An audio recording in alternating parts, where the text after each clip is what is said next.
Wait, that's real? History books told you Napoleon was a military genius. A conqueror, a short guy with big plans. But they forgot to mention the rabbits, the cologne addiction, the bronze elephant the size of a building. Yeah, Napoleon's reign wasn't just battles and borders, it was a parade of strange, savage, and seriously unhinged moments. So buckle up, history nerds and meme lords, because we're diving into the top 10 weirdest things about Napoleon's reign that most people don't know. And trust us, this stuff is real. Let's roll. 1. Napoleon versus the killer bunnies. You expect a war hero to face bullets, bayonets, and maybe a few angry Austrians. But rabbits? In 1807, Napoleon throws a fancy hunting party with hundreds of bunnies. Except someone accidentally buys domesticated ones. Instead of fleeing, they charge like fluffy berserkers straight out of a Disney horror movie. Imagine the Emperor of France being swarmed by cuddly little thugs with twitchy noses. His men try to help, but the bunnies are everywhere. Napoleon retreats to his carriage, humiliated. Somewhere, a rabbit is probably wearing that victory like a medal. Moral of the story? Never underestimate an animal with twitchy energy and nothing to lose. 2. How Napoleon accidentally invented your pantry. Napoleon wanted to feed his army, not reinvent the grocery store, but that's exactly what happened. Tired of troops eating spoiled meat and complaining like 19th century Yelp reviewers, he offered a fat prize for anyone who could preserve food. Enter Nicolas Appert, a Frenchman who thought, what if we boiled stuff, shoved it in jars, and sealed it with wax? It worked. Napoleon got a better fed army, Appert got fame, and the world got canned peas, chili, and that mystery meat in the back of your cabinet from 2016. Bonus fun? Napoleon's troops had no idea how it worked. They just knew it didn't kill them.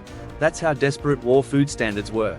So next time you open a can of SpaghettiOs, pour one out for Napoleon. Or don't, he'd probably just bathe in it. 3. France's spy chief was basically a crime boss. Joseph Fouché wasn't just Napoleon's minister of police, he was like a Bond villain raised in a back alley. Before joining Team Empire, he was a shady dude with a side hustle in blackmail, bribery, and probably bad vibes. Under Napoleon, he created a creepy secret police that knew everything. Letters? Opened. Gossip? Recorded. Bathroom breaks? Probably timed. Fouché had spies spying on spies, and Napoleon couldn't fire him without risking a coup or a very awkward dinner. One time, Fouché even spied on Napoleon himself, just to keep his leverage. That's not loyalty, that's HR nightmare fuel. Honestly, the man ran France like it was a noir film, and everyone was one bad choice away from exile. Fouché, the guy you don't invite to brunch, but you do keep on payroll so he doesn't leak your texts. 4. Napoleon and the cologne problem. Napoleon didn't wear cologne, he marinated in it. He used up to 60 bottles a month, splashing it on like he was trying to seduce an entire continent by smell alone. And when we say used, we mean bathed, doused, and occasionally, yes, drank it. His favorite scent? A citrusy blend of neroli, rosemary, and please stop, sir. It got so intense that people reportedly smelled Napoleon before they saw him. Imagine being a battlefield medic, and suddenly, bam, cologne fog. You're either about to die or hug the emperor. The man was a walking candle aisle. If TikTok existed in 1805, this guy would have been the main character of Perfume Talk. So, was it weird? Yes. Was it powerful? Also yes. In war, smelling like 10,000 lemons might be a strategy. 5. Uniform obsession, buttons, hats, and drama. Napoleon wasn't just a military genius, he was also a fashion micromanager from hell. The man obsessed over uniforms like they were going down the runway at Paris Fashion Week. He once argued for hours over the number of buttons cavalry jackets should have. He personally approved lapels. He debated hat angles like it would win him the war. Spoiler, it didn't, but everyone sure looked fabulous losing. And that iconic, hand in the coat, pose? Not dramatic flair. It's because those jackets were so stiff and scratchy, the poor guy was probably just trying to adjust his edge. He even demanded uniforms that intimidated enemies. Make him fear the fabric, basically. So yes, if you think your boss is a control freak, just be glad they haven't demanded 5 symmetrical brass buttons on your work hoodie. 6. Napoleon's giant bronze elephant, that never happened. Before the Eiffel Tower, Napoleon had a different idea for French skyline domination, a giant bronze elephant. Not a metaphor, a literal, 75-foot-tall elephant statue made from melted enemy cannons. The plan? Put it in place de la Bastille and let it shoot water out of its trunk like a war fountain. Construction started. They built a full-sized plaster model. Then, budget problems. War. More war. Probably some more war after that. So it just sat there, an awkward, decaying plaster elephant in the middle of Paris like some kind of pachyderm prank. It got so weird that Victor Hugo made it a homeless kid's hideout in Les Miserables. Eventually, the city quietly removed it. Which is sad, because Paris could have been the city of love, lights and enormous revenge elephants. Dream big, Napoleon, but maybe not that big. 7. His childhood snowball fights were military operations. At age 14, Napoleon wasn't building snowmen, he was building fortresses. At military school, he organized snowball fights so epic they required battle plans. Kids were assigned regiments, flanking maneuvers were discussed, and people got pelted so hard it became historic. Napoleon would sketch fort blueprints in the snow. Other kids built siege ramps and defended with frozen fury. Teachers didn't stop it, they were too impressed, and maybe scared. So while you were eating yellow snow and crying because someone hit you with an icy one, Napoleon was basically running Arctic D-Day Jr.